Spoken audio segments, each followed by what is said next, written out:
semua yang hadir. Dan juga saya lihat ada beberapa orang yang kemarin belum ada, sekarang tiba-tiba muncul. Ya, selamat datang juga. Saudara-saudara, pada pagi hari ini kita akan membahas satu topik yang mungkin bagi Anda cukup sesuai dalam kehidupan sebagai mahasiswa, yaitu cinta, seks, dan agama Buddha. Karena memang kadang-kadang Anda sendiri suka ngomong-ngomong tentang cinta, suka mungkin atau pernah berpengalaman jatuh cinta, pernah berpengalaman ditolak cinta, pernah berpengalaman stres gara-gara cinta. Nah, tetapi kadang-kadang orang sulit untuk mengerti apa makna cinta yang sesungguhnya.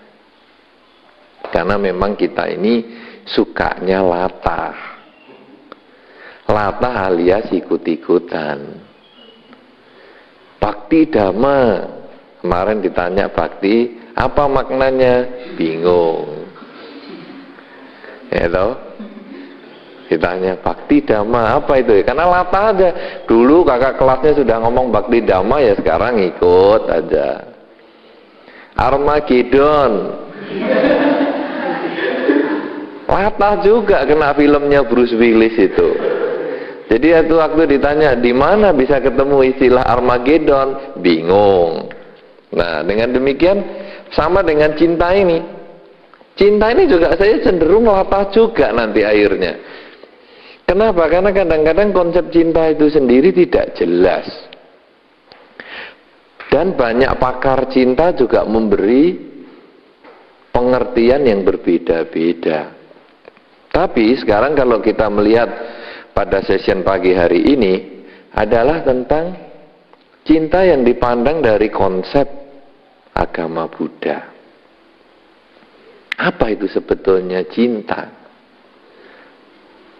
Kalau kita ingin membahas tentang cinta, mungkin yang paling sederhana dalam agama Buddha adalah terdapat di dalam Karania Metta Sutta. Dan kemarin kita sudah bahas agak panjang tentang topik ketemu makhluk ya. Ya, ketemu makhluk pakai ayat apa? Nah, mau pakai parita yang mana? Kalau ketemu makhluk, ya saya sudah katakan ketemu makhluk adalah membacakan Karania Metta Sutta. Karena apa? Nah, karena kemarin tanya buktinya toh. Buktinya itu sudah ada di zaman Sang Buddha sendiri. Jadi Karania Metta Sutta itu diucapkan oleh Sang Buddha kepada para biku yang terganggu oleh makhluk-makhluk halus.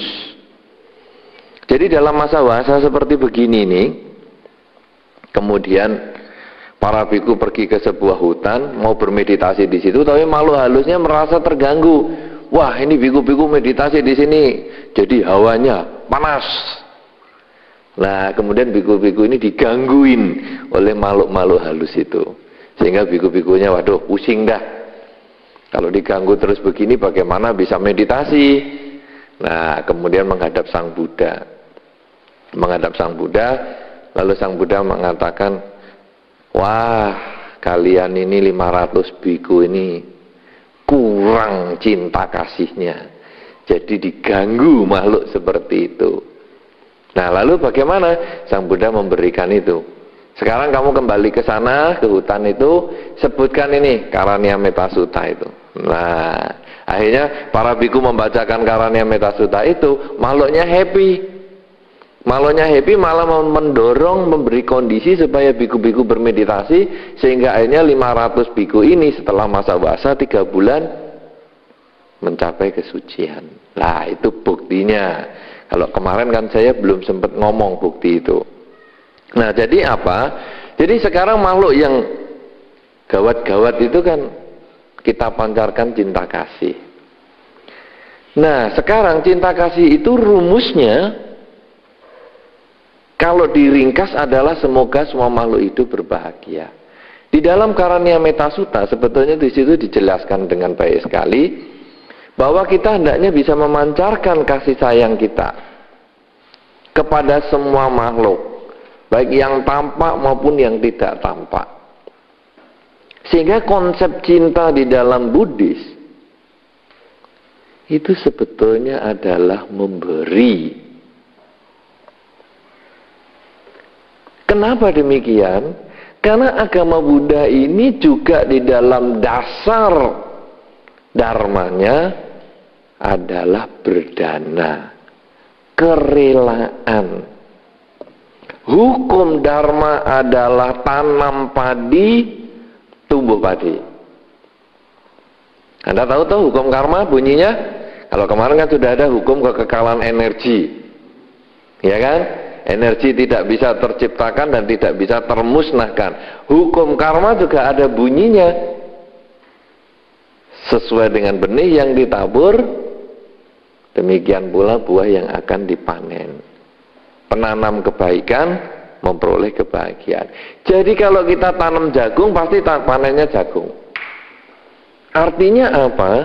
Di dalam dharma ini kita harus proaktif. Jangan seperti yang kemarin lagi, ya pengen dapat informasi tapi tunggu di rumah, koran tidak langganan. Ya siapa tahu saya dapat informasi dari bungkus-bungkus kacang, nanti kan ada potongan koran sedikit saya bisa baca-baca dengan baik. Ya siapa tahu teman kos di sebelah baik hati minjemin koran, tapi kalau nggak dipinjemin koran saya nggak beli kacang juga nggak apa-apa, nggak baca koran. TV yang nggak usah dihidupin karena biayanya mahal. Siapa tahu tetangga nyetelnya agak kenceng, jadi saya dengerin beritanya. Wah, lah ini kalau pasif begini kapan dapat informasinya?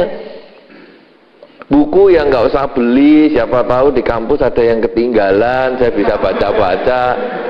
Ya, agama Buddha tidak mengajarkan yang pasif seperti itu. Kan nanti jadinya pasif dengan karma lalu mengatakan, ya kalau memang karma saya, ya saya dapat koran. Kalau belum dapat koran memang bukan karma saya. Kalau karma saya berbuat, teman kamar sebelah ini nyetelnya TV kenceng sekali, jadi saya bisa denger berita-berita seputar Indonesia. Tapi kalau sebelah ini tidak nyetel TV dengan kencang, berarti karma buruk saya yang berbuah. Kan enak. Loh itu keliru. Itu cara berpikir karma yang salah. Karena karma adalah tanam padi, tumbuh padi. Sesuai dengan benih yang ditanam itulah yang dipanen. Jadi bukan mau panen mangga, tanamlah mangga. Perintahnya bukan begitu. Atau mau dapat mangga, carilah mangga. Atau mau dapat mangga, tunggulah mangga. Tidak ada perintah itu. Tanam padi, tumbuh padi. Kemarin kan ada tebakan itu, telur dan ayam. Kan saya sudah jawab itu. Duluan mana telur dan ayam? Nah, Anda sudah pintar. Nah, kenapa? Karena kita pertanyaannya kan menyebutkan telur duluan, ya toh? Berarti kan pada waktu ngomong duluan mana telur sama ayam, lah kamu kan dah tahu toh, yang duluan kan telurnya dulu. Nah, sekarang dengan hukum karma ini juga sama. Tanam padi, tumbuh padi. Jadi tanam dulu, baru panen. Nah sekarang Anda di dalam kehidupan ini mau dapat apa? Dapat perhatian, tanam perhatian. Bukan cari perhatian. Oh saya mau dapat perhatian, cari perhatian. Wah pakaiannya yang aksi-aksi, ya sobek dengkulnya, ya, sobek belakangnya. Wah, itu bukan cari perhatian itu malah salah tingkah itu orang. Tetapi kalau kita ingin mendapatkan perhatian, maka tanamlah perhatian. Bagaimana caranya? Nah, kita punya teman, dia membutuhkan apa? Ya, jadi misalnya pulang kuliah kok di depan kampus, tengok kanan, tengok kiri. Kenapa ya? Langsung kita datang sebentar, ayo saya boncengin pulang. Loh, atau ayo sampai saya boncengin sampai ke depan itu ada tempat pemberhentian angkutan kota. Sudah. Nah, orang ini memang tengok kanan, tengok kiri, mungkin mau tunggu jemputan atau mungkin mau tunggu tumpangan, kita kasih tumpangan. Ini memberi perhatian. Akhirnya dia juga memperhatikan kita. Nah, ini belum berbicara tentang jenis kelamin. Pokoknya ini yang penting perhatian dulu. Sehingga kalau nanti sesama jenis, nanti juga bisa muncul persahabatan. Karena dengan perhatian seperti itu. Kalau lawan jenis, wah, bisa mendapatkan si dia. Kenapa? Karena di dalam Dharma dikatakan, ajaran Sang Buddha ini ada satu resep. Bagaimana untuk memperoleh pasangan hidup? Bagaimana bisa memperoleh lawan jenis? Nomor satu adalah memberi. Suka memberi. Tidak harus memberi materi. Karena memberi materi itu biaya tinggi. Memberi perhatian. Misalnya hari ini pakai baju baru. Wow, bajunya kok bagus. Loh, misalnya. Kenapa? Karena itulah perhatian. Karena Anda sendiri kalau baru pakai baju baru, Anda merasa lebih gagah loh daripada tidak pakai baju baru. Terasa enggak itu? Merasa enggak bedanya kalau pakai baju baru atau tidak? Merasa toh? Nah, biasanya Anda, wah, bajuku ini ya kok rasanya nyaman sekali ya dipakai. Nah, kita ngomong sama teman kita supaya teman kita memperhatikan, oh bajumu baru. Itu memang kita ada rasa lain. Anda menggunakan pakaian yang sudah lama rasanya lain. Anda datang ke kampus pakai jas sedikit, misalnya Anda panitia apa begitu, pakai jas sedikit, walaupun itu jas kampus, pinjeman lagi, tetapi Anda merasa lebih bangga. Wah, ini lain daripada yang lain. Kenapa? Karena tidak seperti biasanya. Nah, demikian pula dengan baju baru. Begitu kita pakai, wah rasanya percaya dirinya lebih kuat. Nah, kalau kita melihat teman kita menggunakan pakaian yang baru, kemudian kita memberikan perhatian, wah hebat nih, baju beli di mana nih? Wah, boleh enggak aku tiru modelnya, bagus loh. Misalnya, ini akan membuat orang itu menjadi dekat dengan kita. Perhatian ini sangat kuat sekali. Karena itu kalau Anda tahu konsep cinta, cinta di dalam Buddhis bukan mendapat, tapi justru memberi, menanam, bukan memanen. Karena dengan Anda menanam, otomatis panen. Nah, saudara-saudara, pernah jatuh cinta belum? Siapa yang pernah jatuh cinta? Ada? Pernah. 1, 2, 3, 4, lumayan. Yang ini belum pernah berpengalaman jatuh cinta. Mungkin kejatuhan cinta. Nah, saudara-saudara yang pernah jatuh cinta, coba direnungkan. Pada saat Anda jatuh cinta, apa yang ada dalam pikiran Anda ketika menjawab pertanyaan, kenapa saya mencintai dia?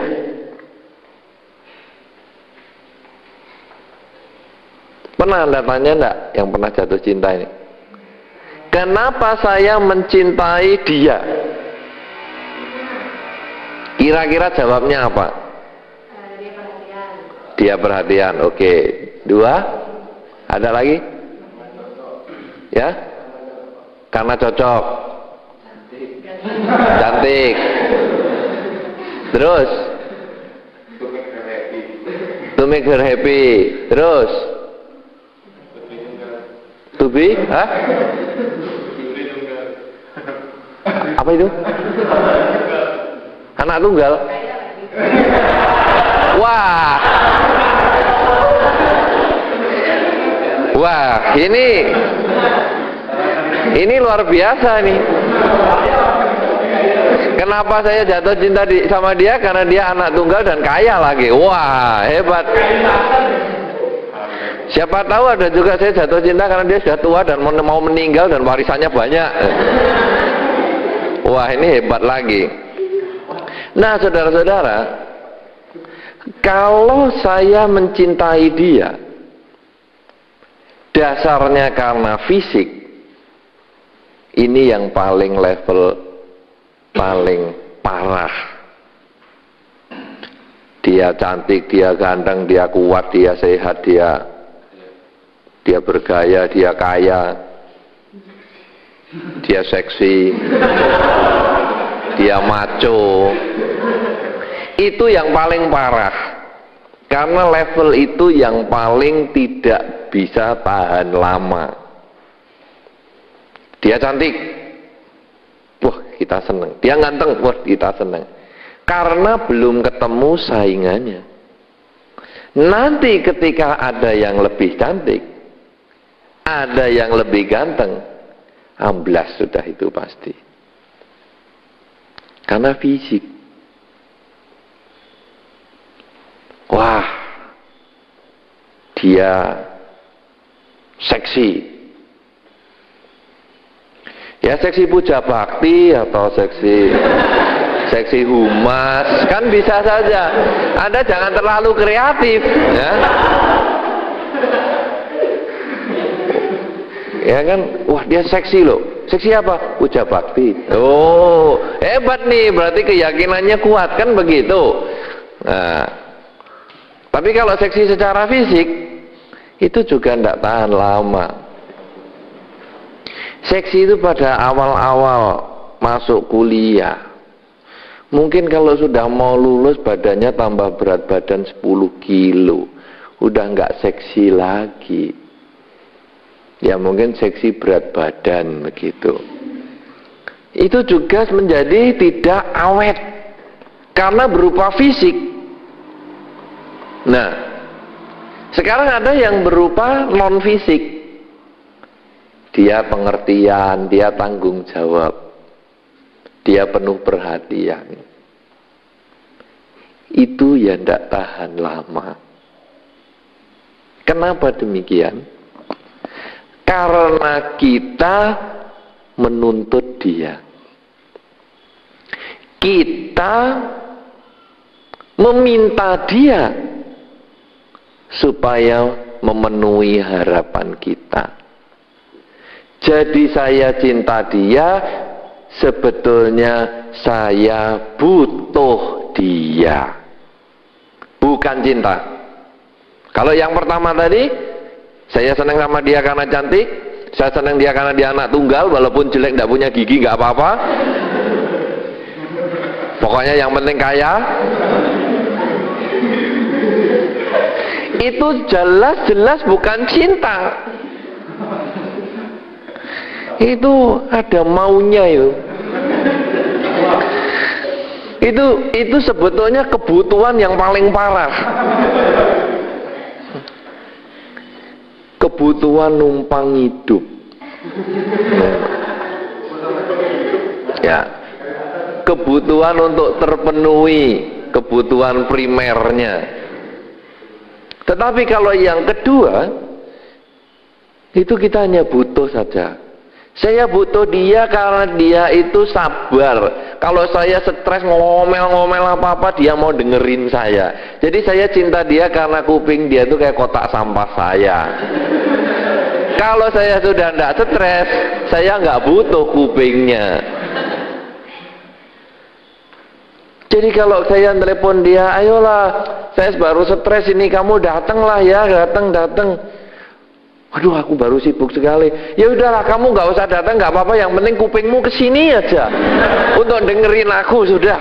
Ya, karena kita butuhnya cuma kupingnya sebagai kotak sampah. Itu kebutuhan. Aku cinta dia karena aku kalau stres bisa bersandar di dadanya. Wah, lega. Wah, ya itu sih juga kebutuhan. Aku cinta dia karena dia pinter kerja. Itu juga kebutuhan. Karena kalau aku sudah cinta sama dia, dia pinter kerja, aku santai-santai, dia yang kerja. Kebutuhan. Kalau begitu pacaran saja sama kuli bangunan, dia pinter kerja udah. Atau kalau cowok ya pacaran sama genduk itu pinter kerja udah. Aku seneng sama dia karena dia pinter masak. Pacaran aja sama koki. Kenapa? Karena sebetulnya kita hanya butuh, belum cinta. Nah, sekarang ada level lain lagi. Tadi ada sedikit kata-kata, to make her happy. Nah, untuk membuat dia bahagia. Kata-kata itu bagus. Cocok. Memang di dalam Dharma, dengan tadi kata-kata semoga semua makhluk hidup bahagia, itu sebetulnya kita memberikan kesempatan dia bahagia. Ini sebetulnya konsep cinta di dalam agama Buddha, membuat dia bahagia. Tetapi prakteknya tidak sesederhana itu. Kenapa demikian? Karena konsep pikiran kita setiap saat hanya bagaimana membuat dia bahagia. Itu sebetulnya cinta yang nanti bakal awet. Karena itu kalau ada pertanyaan, di dunia ini kalau merit itu kan atau pacaran, itu kan ada beberapa kemungkinan. Kemungkinan pertama, ketiban cinta. Dicintai tapi tidak mencintai. Bisa loh pacaran, ya kan? Wes ruduk terus akhirnya ya kasihan lah, udahlah ayo jalan sama-sama.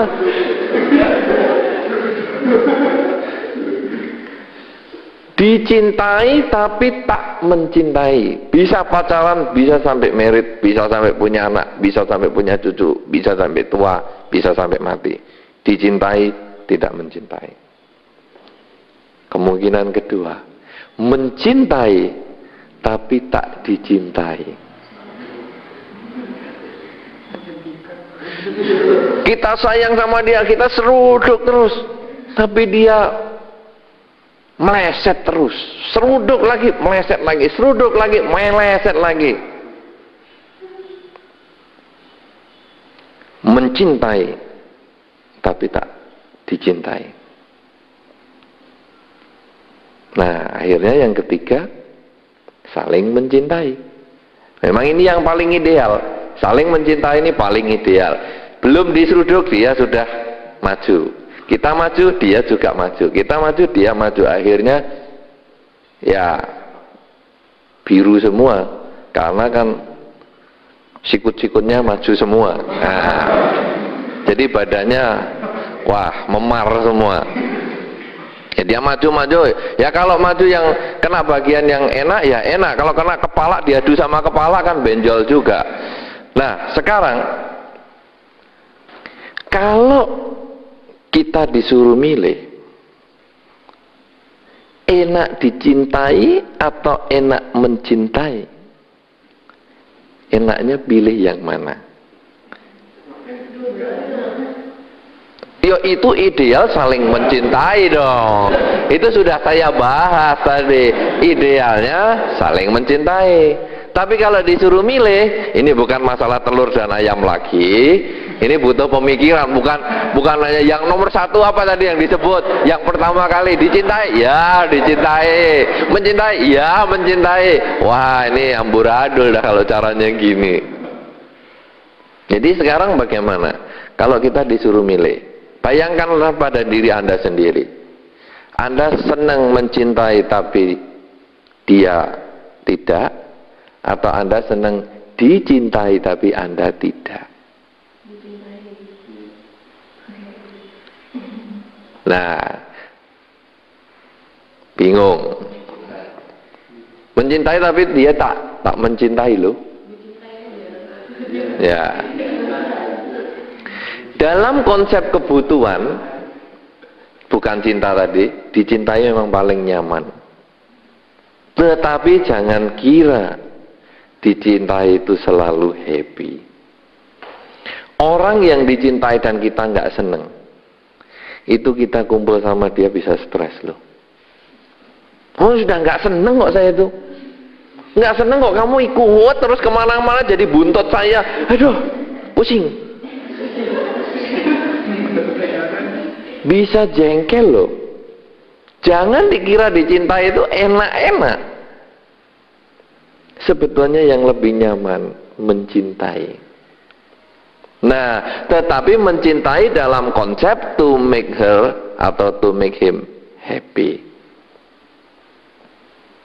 Jadi saya senang sama dia. Masalahnya dia mau balas cinta saya atau tidak, itu haknya dia, itu urusannya dia. Tapi yang penting saya harus senang dulu sama dia. Dan saya senang sama dia itu sehingga saya bahagia dengan apapun yang dia kerjakan. Apapun keputusannya, saya happy. Itu sebetulnya kalau kita benar-benar cinta. Sehingga cinta kan tidak harus bersatu, kata Ebit. Karena memang begitu. Jadi kita tidak menuntut dia harus sama saya, dia harus jalan sama saya. Tidak. Cinta berarti saya ingin membahagiakan dia. Buktinya apa? Waktu pacaran. Waktu pacaran itu paling jelas kepalsuan pura-pura cinta itu, padahal butuh. Kamu malam ini mau nonton film apa? Oh, film Armageddon.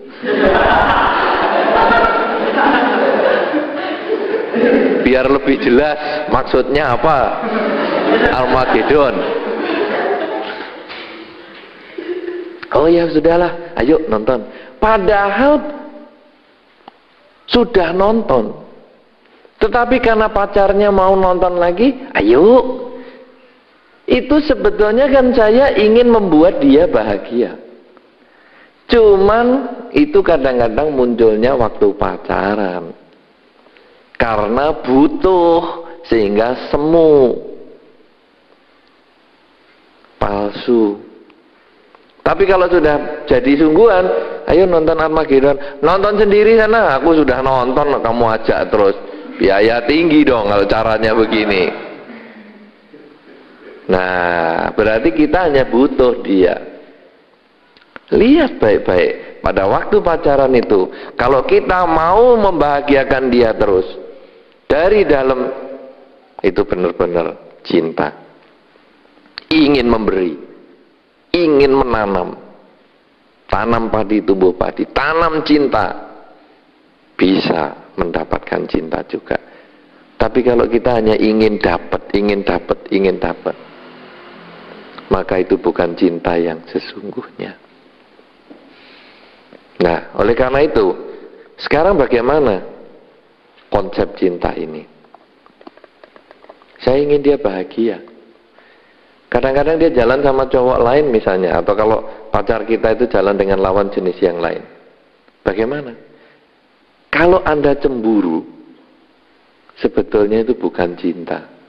Itu Anda ego dan butuh. Anda takut kehilangan. Jangan sama cowok lain, jangan sama cewek lain kamu ya, nanti kamu hilang. Nah ini dia.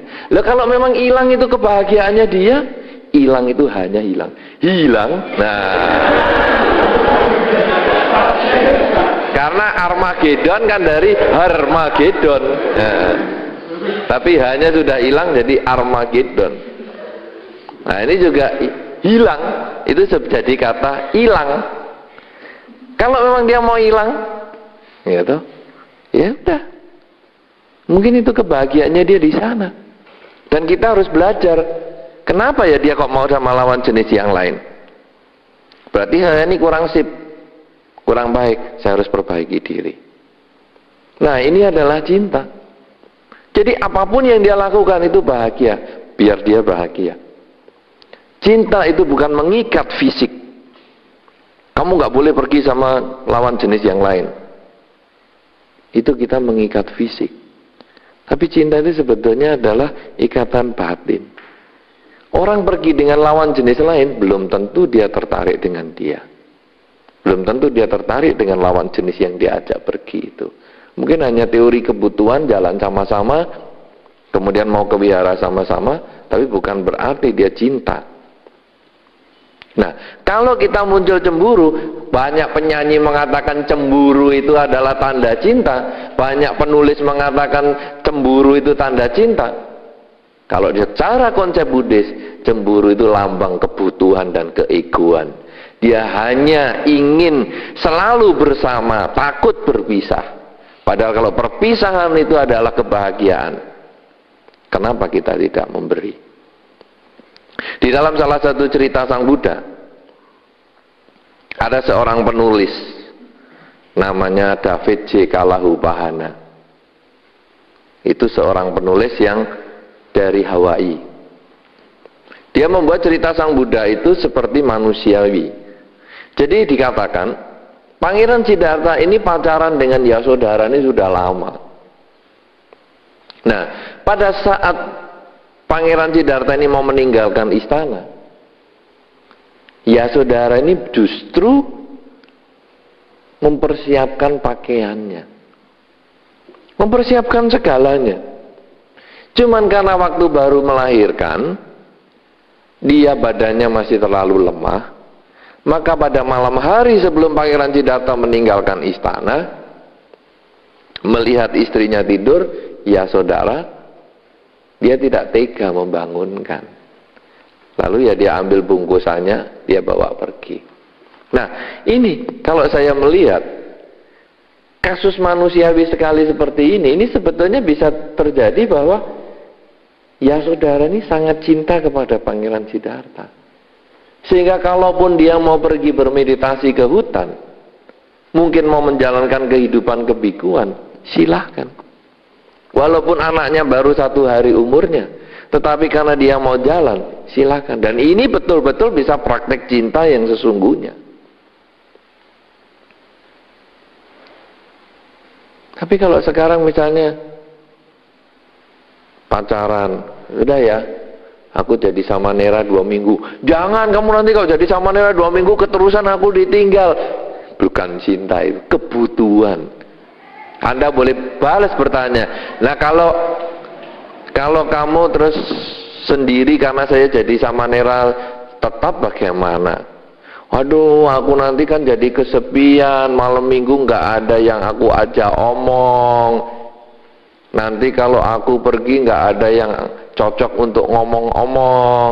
Nanti kalau aku stres nggak ada yang bisa menenangkan aku. Oh, kalau gitu kamu kan cuman kebutuhan. Kamu hanya memikirkan kebahagiaanmu sendiri. Berarti kamu bukan cinta dong sama aku. Nah ini makanya cinta itu tidak sesederhana itu. To make her happy itu seperti tadi indah dikatakan, tetapi untuk dijalani sungguh-sungguh itu butuh latihan. Ada satu umat yang sangat mengesankan untuk saya. Dia sudah suami istri cukup lama. Kemudian suatu ketika suaminya itu mau kawin lagi. Istrinya yang sangat mencintai suaminya, dia mengatakan, oh kamu mau kawin lagi, apakah sudah kamu pertimbangkan? Sudah. Apakah itu merupakan kebahagiaanmu yang tertinggi dengan kawin lagi? Iya. Kemudian istrinya menjawab, baik, kalau memang itu yang kamu maui, silahkan kawin lagi, nanti aku urus semuanya. Dan diurus sungguhan. dari gedungnya, undangan, makanan, pakaian pengantin, tukang fotonya, semua dia urus semua. Sampai pada saat hari perkawinannya itu, tukang foto yang memfoto itu malah keluar air mata. Dia tidak mengira bahwa ternyata yang diurus oleh perempuan ini adalah perkawinan kembali atau perkawinan laki suaminya. Dia pikir yang diurus perempuan ini adalah perkawinan adiknya. Nah, dengan demikian, kalau saya menyimpulkan, orang ini sebetulnya sangat cinta. Justru karena sangat cintanya dia memberikan apa yang terbaik yang dia bisa lakukan. Nah, bisa nggak to make her happy itu seperti itu tadi? Kalau itu bisa, apa yang Anda katakan terbukti. Tapi kalau, wah aku yang mana tahan bisa mempersiapkan seperti itu, oh ya berarti kemalakatannya masih ada, berarti kebutuhannya masih ada, takut kehilangannya masih ada. Oleh karena itu, cinta ini sesungguhnya adalah memberi. Memberi demi kebahagiaan orang yang kita cintai, apapun juga yang dia kerjakan. Nah, sekarang bagaimana tentang seks ini sendiri? Seks ini adalah ekspresi cinta. Lebih tepat lagi, salah satu ekspresi cinta. Jadi dia sebetulnya adalah usaha memberikan kebahagiaan kepada pasangan hidup kita. Saya katakan salah satu ekspresi cinta karena seks itu bukan satu-satunya ekspresi cinta. Karena cinta itu bisa wujudnya macam-macam kok. Dengan hanya perhatian, memandang orang yang kita cintai, itu pun sudah perhatian yang baik sekali. Itu sudah membangkitkan rasa cinta yang bagus sekali. Dengan memegang rambutnya ketika dia sedang stres, itu pun sudah merupakan ekspresi cinta. Kita bisa mengajak dia humor sampai ketawa ngakak-ngakak cekikian happy sekali. Itu juga ekspresi cinta. Ketika kita bisa membantu di dalam segala kesulitan dia, itu juga ekspresi cinta. Ketika kita memberikan bisikan lembut di kupingnya, itu juga ekspresi cinta. Jadi banyak sekali ekspresi cinta. Ketika kita melayani dia, mengambilkan dia makanan, itu juga ekspresi cinta. Nah, oleh karena itu seks ini hanya salah satu ekspresi cinta. Oleh karena itu kalau kita membaca di koran-koran dan majalah, ada beberapa remaja yang mengatakan, aduh ini bagaimana pacar saya menuntut seks kepada saya sebagai bukti cinta. Oh, itu jelas sesat. Makanya tidak ada nasihat di koran manapun juga yang mengatakan, ya berikan saja, kerjakanlah, ya lakukanlah seks itu karena itu memang benar-benar bukti cinta. Pasti itu tidak ada yang menasihati begitu. Karena kalau nasihati begitu di koran, berarti besok pasti si penasihat ini, konsultan ini tidak akan dipakai lagi. Kenapa? Karena itu tidak sesuai dengan aturan. Itu tidak sesuai dengan kemoralan. Dan itu bukan cinta yang sesungguhnya. Kalau cinta itu hanya dikerjakan dengan seks, maka tidak ada bedanya manusia dengan ayam. Anda pernah perhatikan perilaku ayam?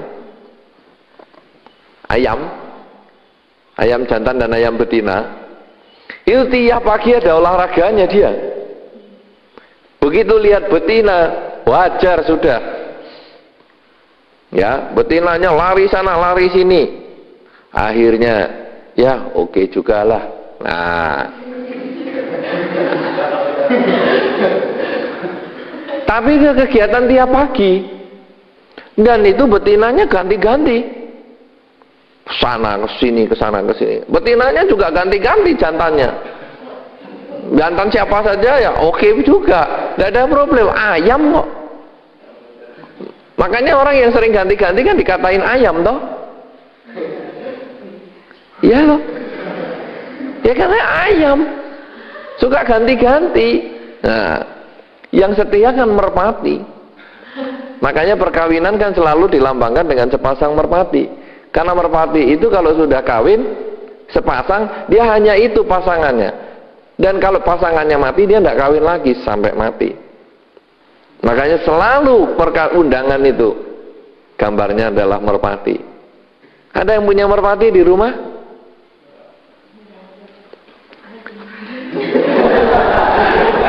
Apa itu? Punya ayam aja. Tapi jangan meniru perilaku ayam. Makanya merpati itu kalau dilombakan, Anda pernah lihat lomba merpati? Jantannya kan disuruh terbang. Semua yang punya itu pegang betinanya. Dan jantan yang pemenang adalah yang dia bisa mencari betinanya tercepat di antara rombongan itu. Anda bisa bayangkan bagaimana pancaran cintanya itu. Makhluk yang terbang tinggi dipancing dengan makhluk yang di bawah, dipegang oleh tangan. Dari gerak-geriknya ini, dia sudah tahu itu pasangannya. Itu kan luar biasa sekali. Nah, cinta itu ya seperti itu. Kalau sekarang, bahwa seks itu sebetulnya hanya salah satu kegiatan saja. Dan seks itu sendiri ada masanya. Itu sama dengan saya cinta dengan dia karena dia cantik, karena dia ganteng, dia seksi, dia keibuan, dia jantan, ya, dia betina. Ya, kalau pria sering disebut jantan, tapi wanita jarang ya disebut betina. Itu sebetulnya termasuk pelecehan juga itu. Wah, kamu kok jantan sekali toh. Tapi jarang pria yang mengatakan, kamu kok betina sekali ya. Wah, feminin, biasanya dikatakan begitu, feminin. Mestinya kan kamu juga betina loh, ini lihat ini. Nah, jadi itu ada masanya. Kecantikan, kegantengan, keseksian itu ada masanya. Sama dengan seks ini sebetulnya daya tarik seksual ini juga. Kalau secara fisik, seksual itu sendiri itu sebetulnya adalah ada masanya. Tetapi nanti di dalam perkembangan psikologis, seks ini tidak harus berarti hubungan seks. Dikatakan di dalam ahli pakar-pakar psikolog, orang yang sudah tua-tua, kakek dan nenek, kadang-kadang kalau pergi kan kelihatan mesra gandengan. Selain mereka karena kakinya sudah goyah, dia perlu gandengan, itu saling menuntun.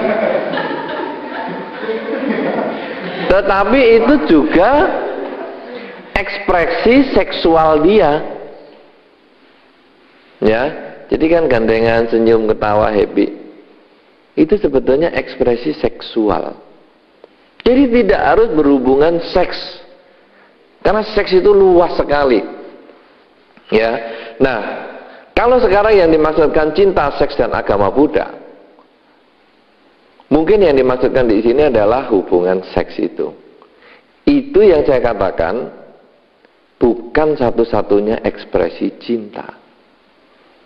Nah, karena itu, kalau sekarang kita cinta itu adalah karena kita mau memberi, kita ingin membahagiakan dia, maka seks ini pun tujuannya adalah saya ingin membahagiakan dia.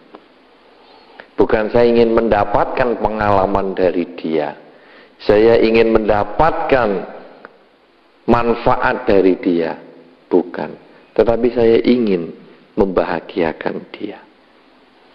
Kalau seks dalam arti seperti ini, maka barulah itu bisa berjalan sesuai dengan konsep Dharma. Nah, kemudian sehubungan dengan hubungan seks ini, bagaimana konsep Dharma tentang pelanggaran seksual? Pelanggaran seksual itu ada objeknya. Objek pelanggaran seksual adalah saudara kandung.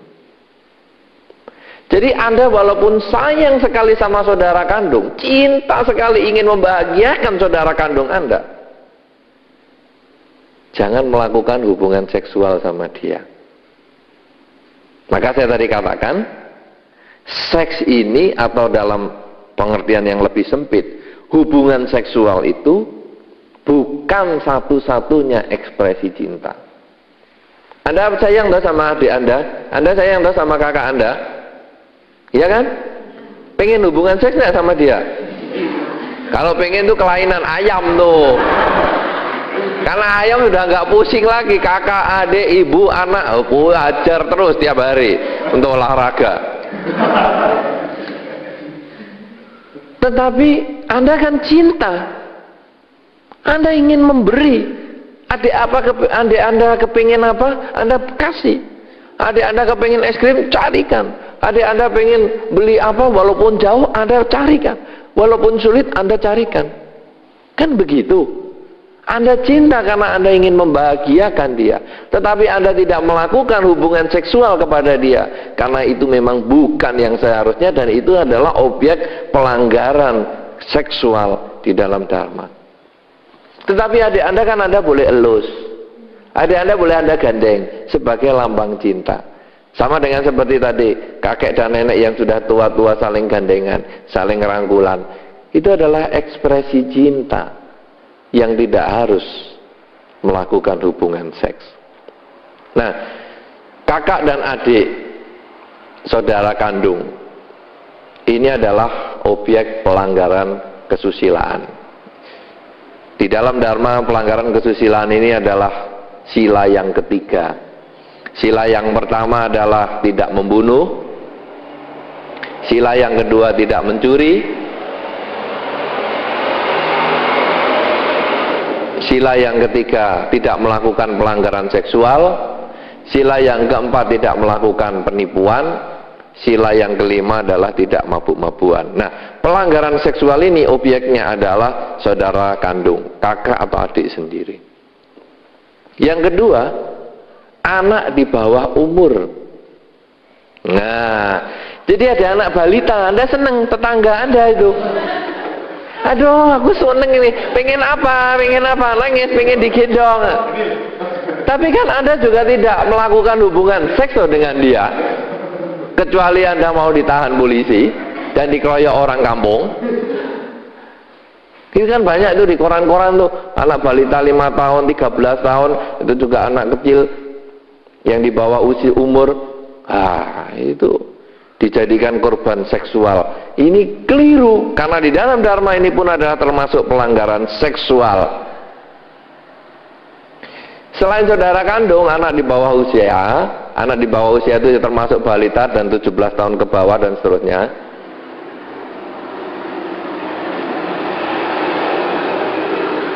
Yang ketiga adalah anak yang di bawah perwalian. Perwalian itu maksudnya apa? Jadi dia masih ikut dengan orang tuanya, walaupun umurnya sudah seperti Anda ini kan ada 20-an lebih nih. Tapi kan Anda masih ikut orang tua. Anda belum mandiri, Anda belum bekerja, tapi Anda masih minta uangnya orang tua, walaupun Anda tidak pernah bantu. Mana kemarin?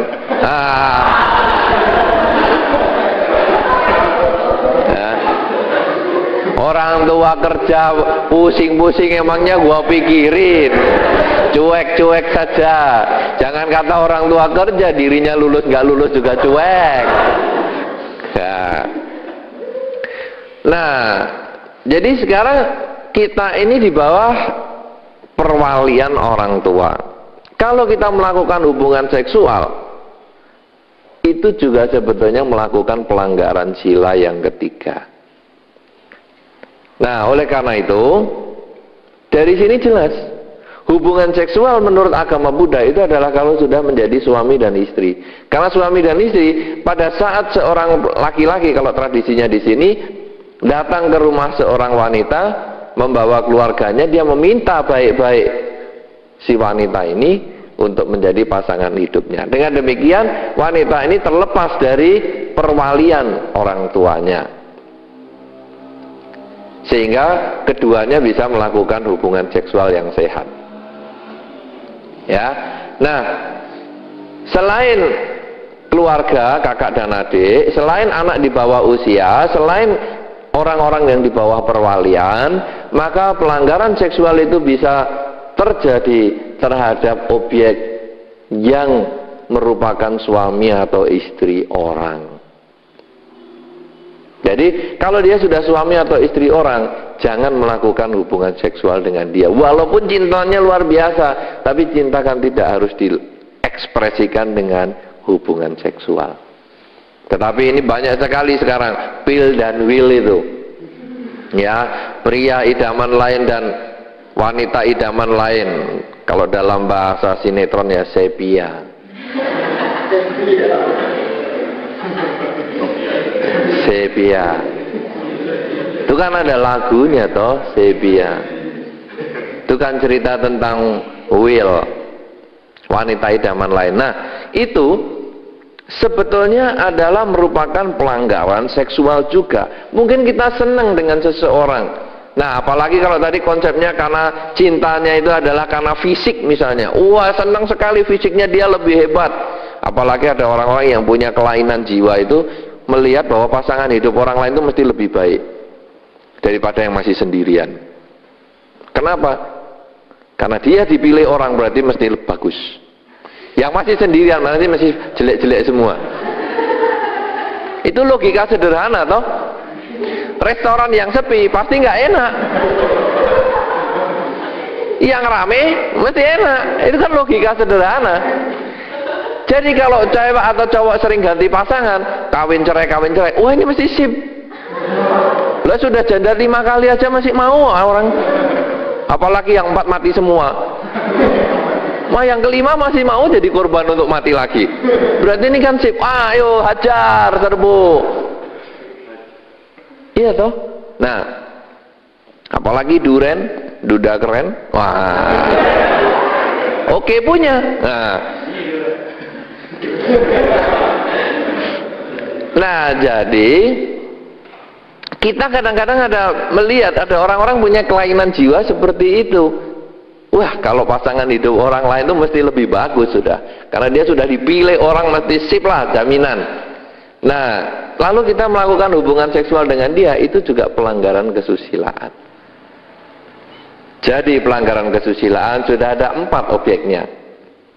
Pasangan keluarga sendiri, kakak atau adik, anak di bawah usia, kemudian orang di bawah perwalian seperti Anda para mahasiswa ini, kemudian suami atau istri orang, maka yang kelima adalah orang yang melaksanakan sila.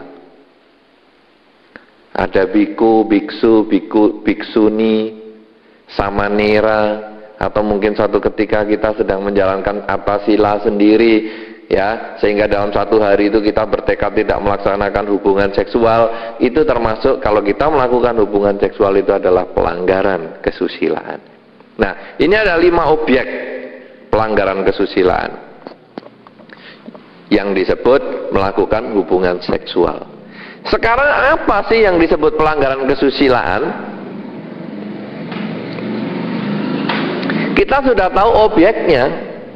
Sekarang hubungan seksual ini atau pelanggaran kesusilaan ini menggunakan peralatan apa saja.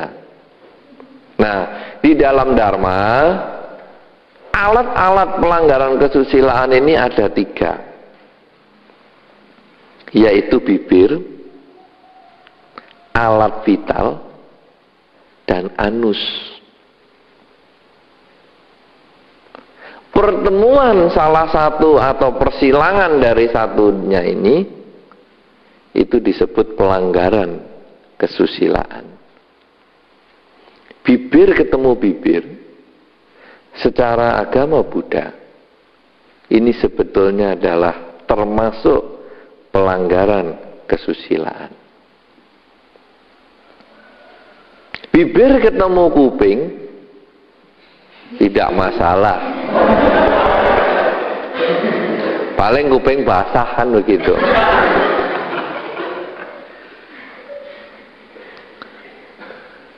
Bibir ketemu alat vital, ini namanya oral seks.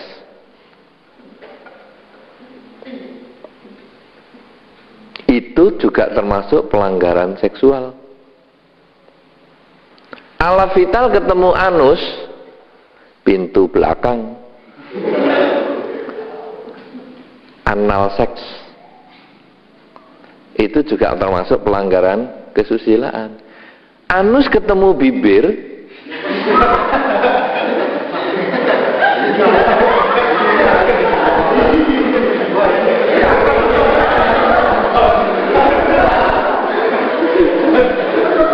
itu namanya gaya kucing.